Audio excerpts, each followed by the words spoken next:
Hi, I'm Julia Trinschuk and I'm very happy to be here with Tonebase today to talk about expression in music. It is very easy to be romantic with this topic and stay on the surface, but today I would like to get behind the beautiful facet of playing expressive and intense and take a closer look on what it actually takes to be expressive when we play.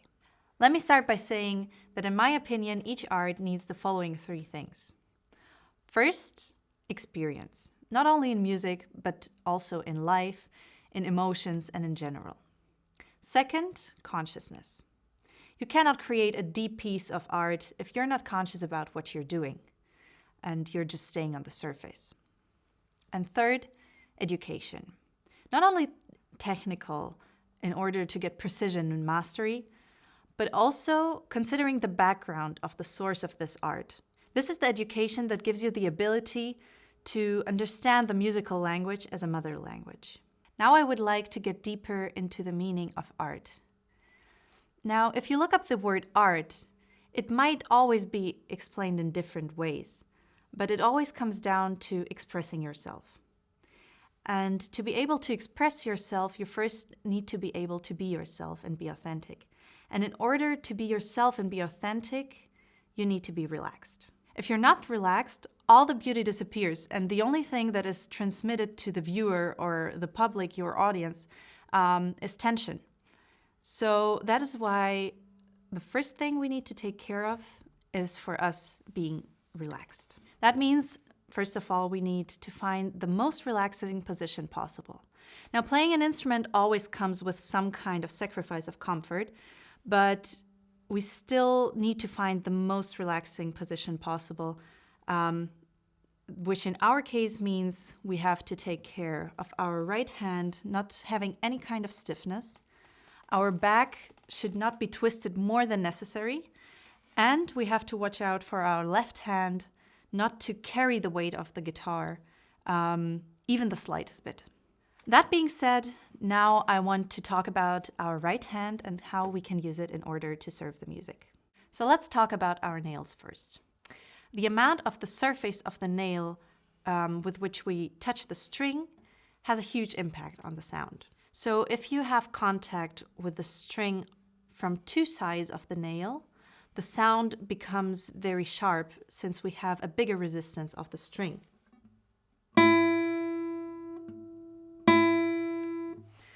This can be used as a colorful effect, but that is not the sound we want to have in general.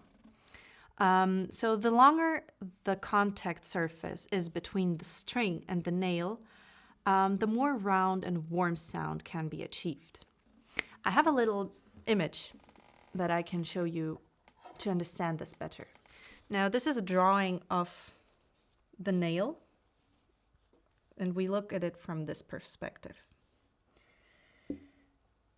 I divided the nail into different parts, and as you can see, if we only have touch with the string here or here from this side, it is a very short way of the string touching the nail. Now, if we have it from here to here, it's still a bit too short since it's only 50% of the nail that touch the string actually. And what we want to try is that the string touches the nail here in this area first, and then goes all the way up here and just leaves it somewhere around here. That is the longest way possible the string can still have contact with the nail. So if we apply that on the guitar, that would basically mean that if we touch the string on this side of the nail, and then have it go all the way to the other side of the nail and only leave the string here, then we have a much warmer sound, like this. This is the faster movement.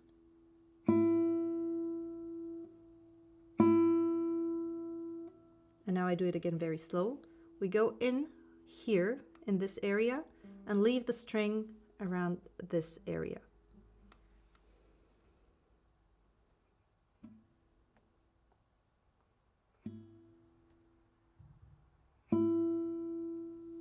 Whereas again, just for the comparison, This is if we have two sides which are both very short. Or one side which is also short because we only use this side of the nail.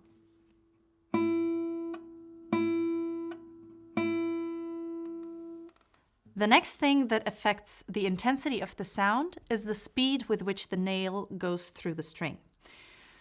This is a very important point because many guitarists think that they have to put more pressure onto the string to get a louder sound. But actually, the effort and the movement stay the same. It's just the speed of the nail passing the string that changes. So if you want to create a more intense sound, you go through the string faster, and for a softer sound, you pass through the string slower. So if I go through the string slowly,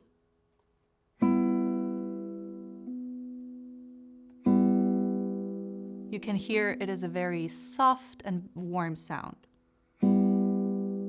what we would call a piano. Now, if I go through the strings faster with the exact same effort and the same movement, we get this.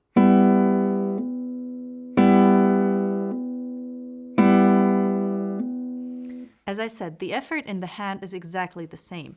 And what you want to make sure to do is exactly that you stay relaxed in your hand. Because if you put pressure and do something like this,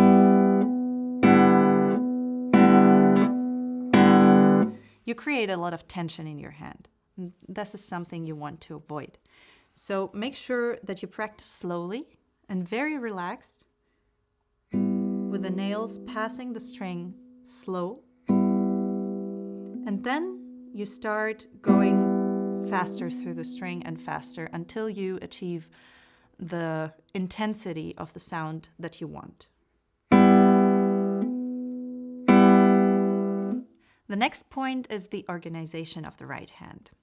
The most natural and relaxed position is when you have P, I, M, A, each on one string right next to each other. So when we make our fingerings, we want to try to keep this position as much as possible. Once you start thinking in positions when making your right hand fingerings, the next thing you do is to prepare these positions. For example, if we take the Sonatina Meridional, right in the first bar, we have the chord, and then we prepare our fingers. So here, we don't only prepare our fingers in order to play in the moment that we need to play and be already prepared, so we can play fast, we can play relaxed, but a good side effect is that we, in the same time, can stop the ringing strings that are not supposed to sound. So in this example, the A in the first bar is a eighth note. So we want to make sure to stop the string in the right moment.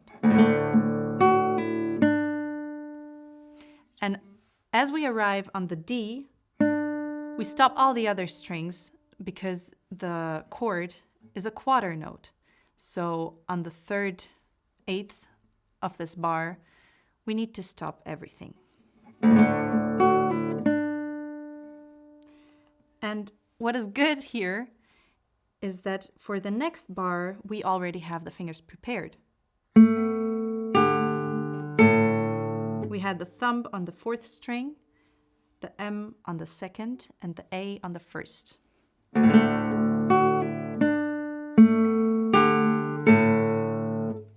Another example is the first line of the fourth movement of the José Sonata.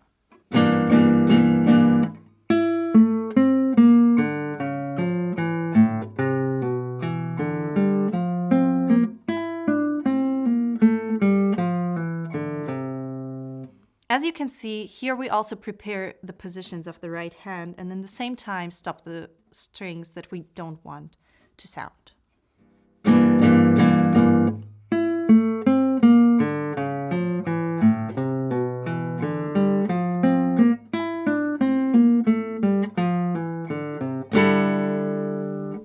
One thing you should try to avoid is to have stretches in the right hand.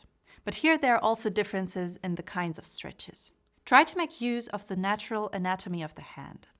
That means if you have stretches in the right hand, first try to make use of the naturally big gap between thumb and index. If the gap still becomes too big, you can place the thumb on a higher string to have a more comfortable position. Check out this example from Regondi's famous introduction in Capriccio. So if we place our thumb after playing the sixth string, here, this is a very unnatural position already. And this, in the tempo, might cause some stressful times. And we want to avoid that. So if you play here, when you change to this position, take the thumb with you and place it on the fourth string, for example.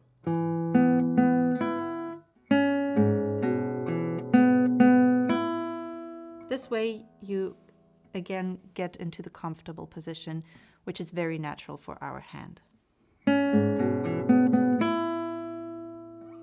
What you should try to avoid are any kind of stretches between M and A fingers. So for example, having a string in between these two, because these two fingers are attached to the same tendon, and any kind of stretch causes a lot of tension and stress in this hand, much more than any other stretches. So instead, try to use the gap between I and M finger, for example, if it's necessary, or I and A.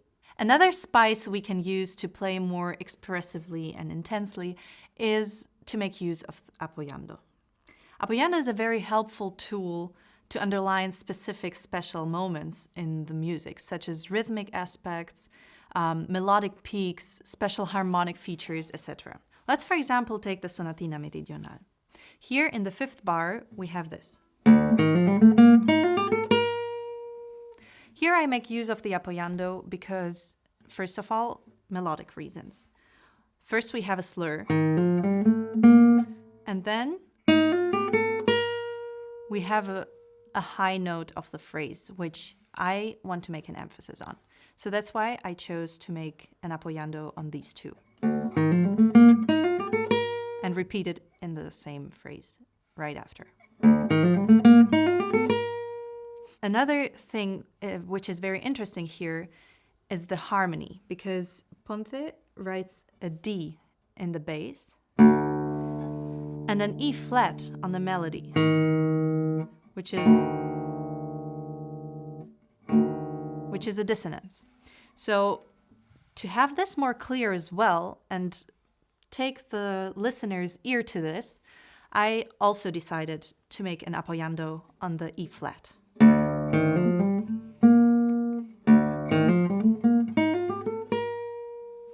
So there are two reasons why I chose to make apoyando here. Another example is Regondi's introduction in Caprice.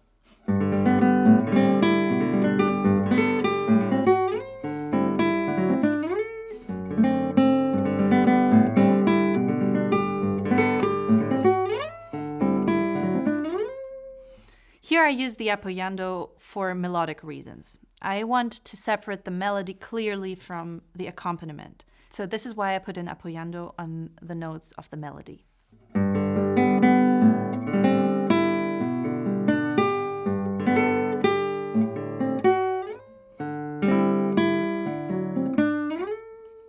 The third example I want to show you for the use of apoyando would be the Concerto de Aranjuez. Here in the first part of the first movement, when we have the B theme, there is a very interesting moment when we have the same melody as the horn. To have the same color and match with the horn better, I use apoyando here as well.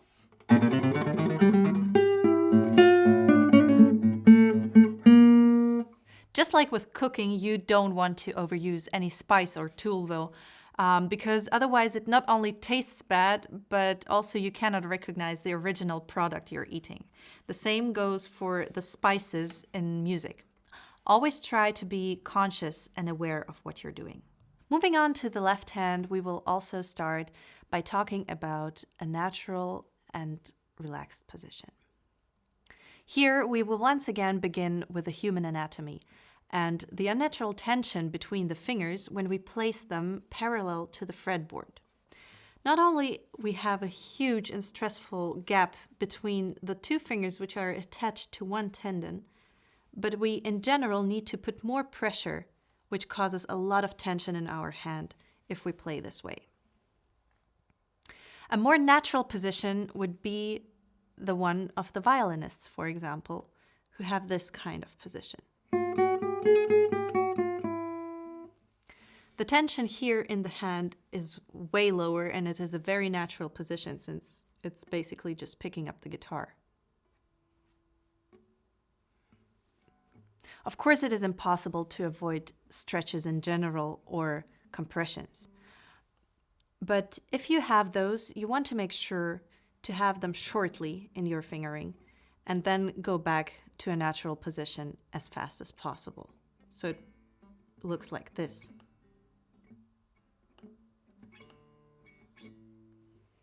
Now I'd like to also briefly talk about the organization of the left hand, since this is a major key to relaxation. The two most important points here are first the preparation and so-called phantom or leading fingers, and secondly, always trying to have the support of multiple fingers.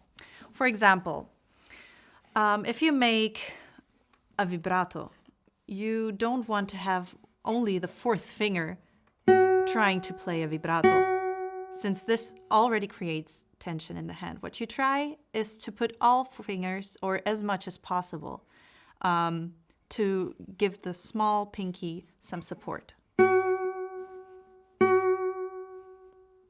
This way, the vibrato also becomes much more intense.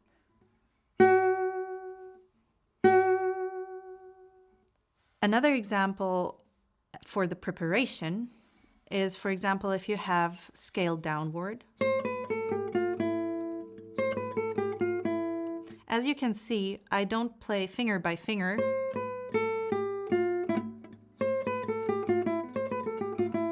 Since that causes stress and also chaos. And this is, again, something we want to avoid. So we prepare as many fingers as we can in advance.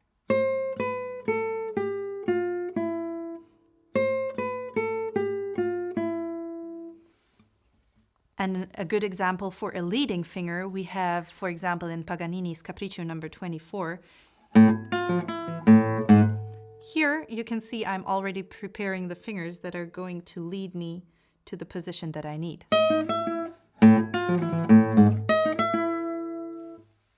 Having all of the previous in mind, now we add all the harmonic and melodic aspects to the process of creating a comfortable and yet intense sounding and expressive fingering.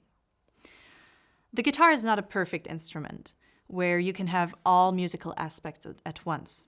That's why we need to make conscious decisions on what we are ready to compromise on, what is our priority, and what we can do without.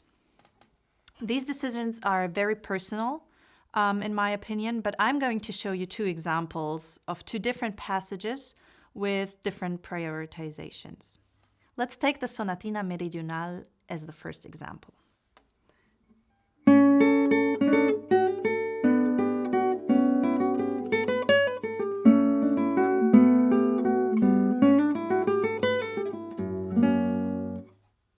Here I chose to waive the comfort in order to prioritize the harmony, because I wanted to have these harmonies very clear.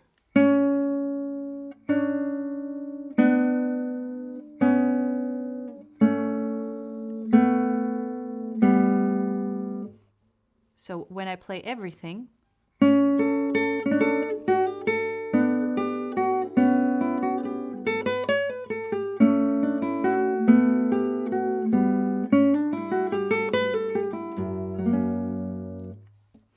it might waive the comfort, yes, but for me the harmony has the clear priority here. A different example would be the 18th Capriccio di Goya by Tedesco, the first variation, where I chose to go without a continuous accompanying pattern and prioritize the melody instead.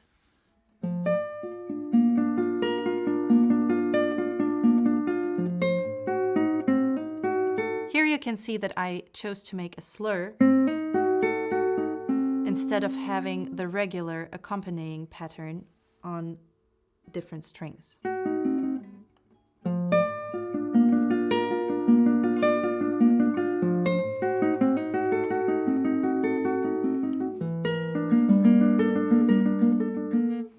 Another thing that is essential for guitar is articulation. And this is where guitarists can learn a lot from popular music, since unfortunately conscious articulation and agogics are oftenly neglected in classical music. One example of what I'm trying to say is the following. If you give a classical musician the scores of the following melody line, it would sound something like this.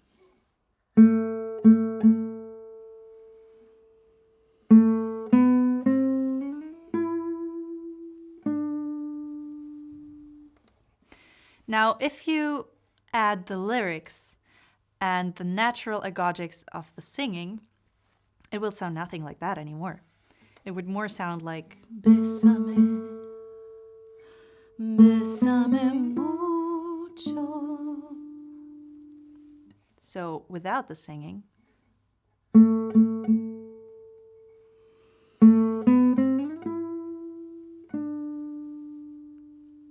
Now, as you can see, we changed the agogics, we changed the tempo, and we changed the articulation. A good example of popular music having an impact on the classical music articulation is the third movement of Mozart's fifth violin concerto in A major and the Austrian song Die Tiroler sind lustig.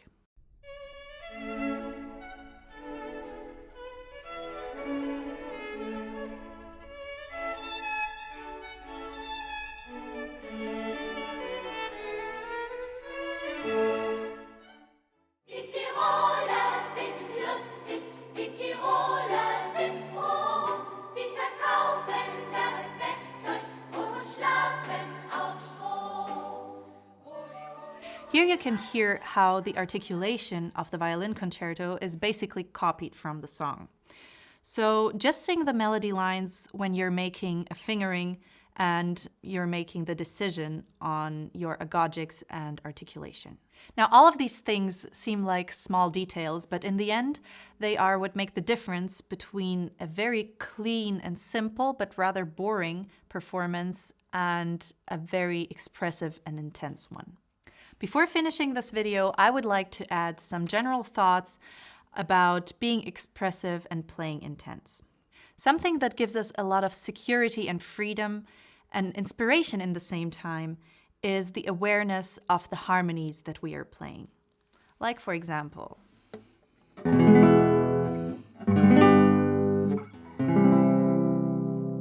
these are three very simple chords, a simple E major, G major, and C major.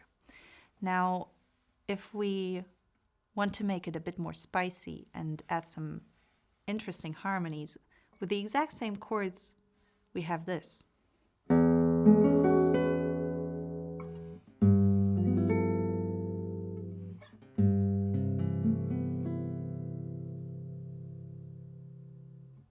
Besides giving us inspiration through its beauty, the awareness of which harmony we are playing also gives us more security, since memory gaps become less probable. We no longer only rely on our visual memory or the mechanical memory of our fingers, but instead we know the notes we are playing and the different positions they can be played in. The more you listen to music, the more inspiration you get, and the more security and freedom you gain. When it comes to inspiration, I think the most important for us is to be ready and open to receive it from anywhere. Since I believe that inspiration comes from our huge palette of emotions, and they can hit us anytime in the most unexpected or seemingly insignificant moments. So if we allow ourselves to stay open and feel every emotion, we will have a lot to express in our art. And in the end, it all comes down to the consciousness that you bring to your beloved activity, which is making music on one of the most beautiful and intimate instruments there are. I hope you enjoyed this video.